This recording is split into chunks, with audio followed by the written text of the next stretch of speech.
네, 서울 서초울 지역구의 강석훈 의원입니다. 금융위원회 위원장님께 질의 드리겠습니다. 그동안 글로벌 금융위기 이후에 전반적으로 금융 규제가 강화되는 추세에 있었던 것은 사실입니다. 그런데 최근 정부가 최근 금융위원회가 금융 규제를 대폭 완화하겠다는 방식으로 정책 기조를 전환하는 듯한 모습을 보이고 있습니다. 왜 그런가요? 그거는 아니고요. 세계적으로는 이제 금융 규제가 강화되는 추세인데 그 부분이 대부분 건전성에 집약이 돼 있습니다. 근데 우리나라 규제는 과거에 낡았던 규제를 점검을 하지 않고 또 금융회사의 영업 활동에 대해서 건전성과 관련이 없는 부분까지도 규제가 많았기 때문에 저희가 명확하게 건전성과 소비자 보호와 관련된 규제 그리고 영업 규제 이렇게 둘로 나눠서 저희가 후자 쪽에 좀 중점을 두겠다는 그런 뜻입니다.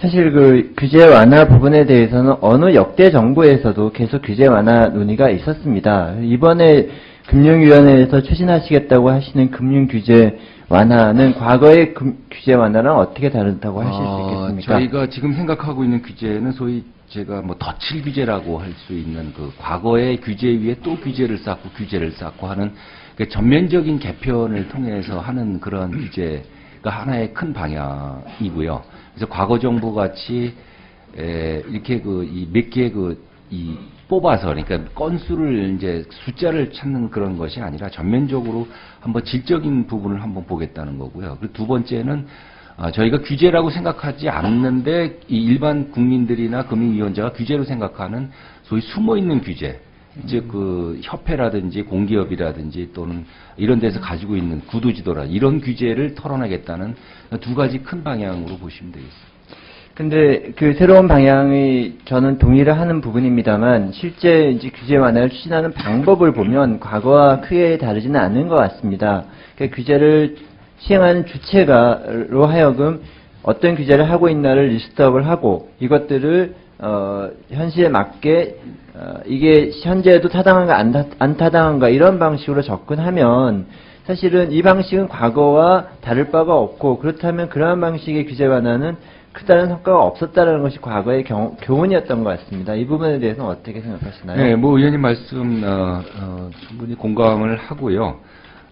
제가 그래서 이 각 권역별로 한 열 몇 군데를 걸쳐서 지금 간담회를 할 생각입니다. 그래서 제가 직접 금융 이용자들이 느끼는 과거에 이제 규제 당국자들이 이 규제를 완화를 하기 위해서 할 수 없이 이렇게 제출하는 그런 규제 수에서 이제는 좀 밑에서부터 좀 금융 이용자를 느끼는 규제, 물론 금융회사의 임직원도 포함됩니다만 그런 분들로부터 직접 얘기를 듣고 좀 종합적으로 하겠습니다. 뭐 한계는 있습니다. 아무래도 규제하는 사람들이 규제를 또 완화해야 된다는 또 그런 어떤 부분이 있기 때문에 의원님 말씀에 충분히 공감을 합니다만 그 부분이 하여튼 최소화될 수 있도록 노력을 해보겠습니다.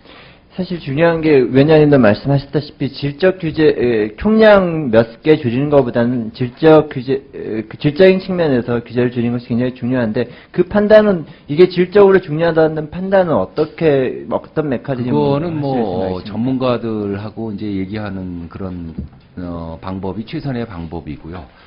그리고 제가 직접 위원장으로서 어떤 뭐 판단을 해야 되는 그런 문제의 영역이라고 생각을 합니다. 예, 그렇다면 제가 지금 오늘 보고 자료에 보면 굉장히 중요한 법령상의 규제로서 굉장히 중요한 말씀을 하셨는데 업무 영역이나 상품 개발 등과 관련된 규제를 완화한다고 하셨습니다. 예. 여기서 업무 영역 규제 완화는 주로 어떤 부분을 염두에 두고 하신 것입니까? 자본시장 쪽에 지금 인가 단위를 보면 48개 인가 단위로 되어 있습니다. 그러니까 인가를 할 때마다 48개 중에 몇 개를 할 수 있도록 인가를 하는 그런 시스템으로 되어 있기 때문에 저희가 그런 부분은 좀 대분류를 좀 크겠다는 뜻이고 지금 뭐 일부에서 얘기하고 있는 우리나라의 전업주의와 겸업주의란 큰 틀은 저희가 생각을 하고 있지 않다는 말씀드립니다.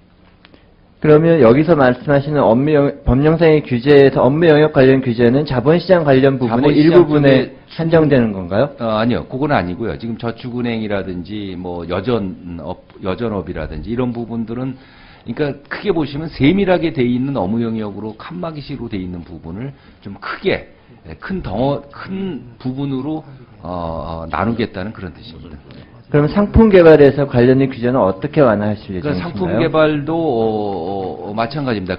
이제 하게 되면 소위 이제 영역 간에 넘어드는 문제에 대해서 그 동안에 칸막이식으로 돼 있었기 때문에 그 상품 개발이 안 되는 부분이 있었거든요. 연계해서 하는 부분이 그런 부분을 좀 포함해서 상품 개발에 영역을 터주고 그다음에 두 번째는 절차적인 측면에서 좀 들여다보겠습니다. 그러니까 인허가 과정에서 상품을 새로 개발하는 과정에서 쓸데없는 절차상인 규제가 있는지 이런 부분도 들여다보겠습니다. 그럼 그러한 부분에 대한 구체적인 결과는 언제쯤 나올 예정인가요? 저희가 한 6월 말쯤에는 아마 의원님들께 보고 드릴 수 있을 것 같아요. 6월 말이요? 예. 예, 알겠습니다. 그러면 사실 그동안의 그 금융 규제에 관한 가장 시장에서의 논란은 법령상의 규제도 있고 수문 규제도 있지만 사실은 이 구두지도에 관한 부분이 사실은 실제 현장에서 느끼는 가장 큰 규제였습니다. 그래서 오늘 말씀하신 걸 보면 구두지도를 종합적으로 점검하여 대폭 개선해 나가겠다라고 말씀하셨는데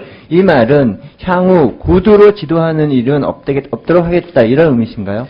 네, 과거 정부에도 구두지도에 대한 문서화라든지 이런 것들이 있었습니다만은 실천의 의지라고 봐집니다. 구두지도의 경우는. 이번에 카드 정보 유출 사건 때도 저희가 그래서 구두지도보다는 금융위 의결로서 행정지도로 명확히 근거를 남기고 했습니다. 이제 그런 방향으로 저희가 옮겨가겠다는 그러니까 투명성 측면에서 구두지도라고 보시면 되겠습니다. 그러니까 방향으로 옮겨가겠다는 표현을 하셨습니다. 그런데 사실은 그동안 이 구두지도의 문제점에 대해서는 다양한 문제점이 제기되고 문제가 제기되고 있었고 그냥 그러한 방향으로 가시겠다라고 하면 시장에서 기대는 거의 안 가겠구나 이런 기대가 형성되는 사실인 것 같습니다. 네, 이렇게 말씀드립니다. 의원님 말씀 충분히 취지를 충분히 이해하고 있고요.